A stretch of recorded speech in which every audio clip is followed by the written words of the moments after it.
Hello. This message is brought to you by the Contra Costa County Bar Association's Lawyer Referral and Information Service. I am a lawyer in the San Francisco Bay Area, practicing in the area of family law.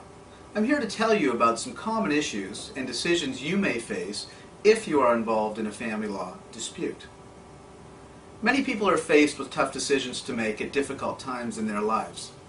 Whether they are facing a possible divorce or separation, are having issues with another parent of a child or children, or fear for their safety due to someone's actions, the best possible way to evaluate their specific situation is to receive advice from a competent attorney who works in that particular field.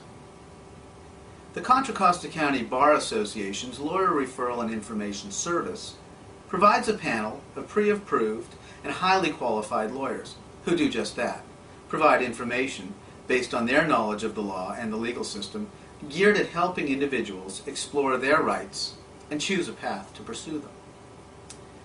In California, while it may be easy to get married, it's often not nearly as simple to get divorced. There are many requirements in the law, known as the Family Code, which both parties must comply with in order to get a divorce. California is considered a community property state. Generally, that means that all assets and debts that are acquired between the date of marriage and the date of separation are considered community property. In other words, they belong equally to each spouse.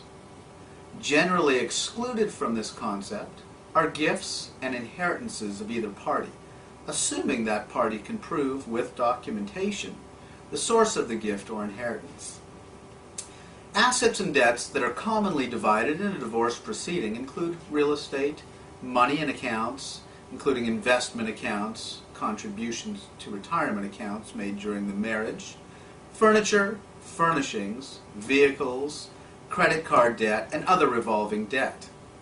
The valuation and division of a community estate can be an area of conflict and disagreement between the parties. During a consultation with a lawyer, you can learn what options are available in this area and the different requirements necessary to establish a legally valid position. If there are children from the marriage, the court has the authority to make orders regarding these children, generally until the children turn 18. The courts are guided by a policy that obligates them to make decisions that are in the children's best interests. If you and the other parent are unable to agree on what's in the children's best interests, it may be necessary to appear before a judge who will make the decision on behalf of the children. If the parties were never married, but do have children in common, they will not seek a dissolution or divorce action, but rather a paternity action.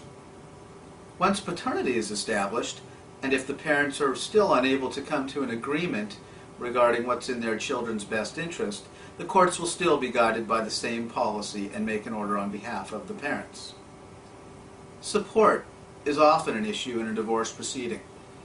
Generally, if one party earns more than the other party, and the lower earning party has a need for support, the court is authorized to make an award of support. Spousal support, or alimony as it's otherwise known, is generally a tax-deductible payment by the party paying support and taxable to the party receiving the support. If there are children between the parties, whether during a divorce proceeding, a proceeding for legal separation, or for paternity, the court has the authority to make an order of child support based upon a legislatively created formula. While the formula is complicated, the lawyers on the Lawyer Referral and Information Service have the knowledge and experience to help determine the general parameters around the issue of child support.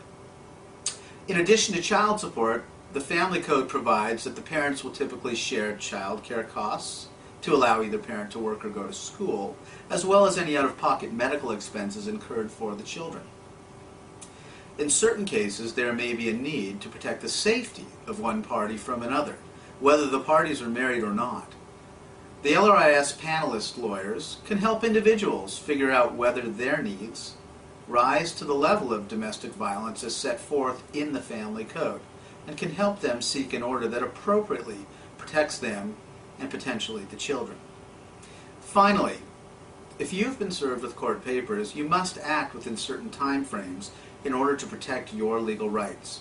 waiting to act or file appropriate responsive paperwork could have serious consequences, both personally and financially. Information is empowering. By consulting with a competent lawyer, you can get the necessary information to evaluate your situation, know your rights, and know how to protect them. In your area, there should be a lawyer referral and information service, sponsored by the local bar association. You can usually find the service in the Yellow Pages or go on the internet. The Contra Costa County Bar Association's Lawyer Referral and Information Service in the San Francisco Bay Area can help you find answers to legal problems by giving you an initial consultation with a lawyer near you at a very low cost. The lawyer can explain the specifics of the law in your case and can answer all of your questions in detail.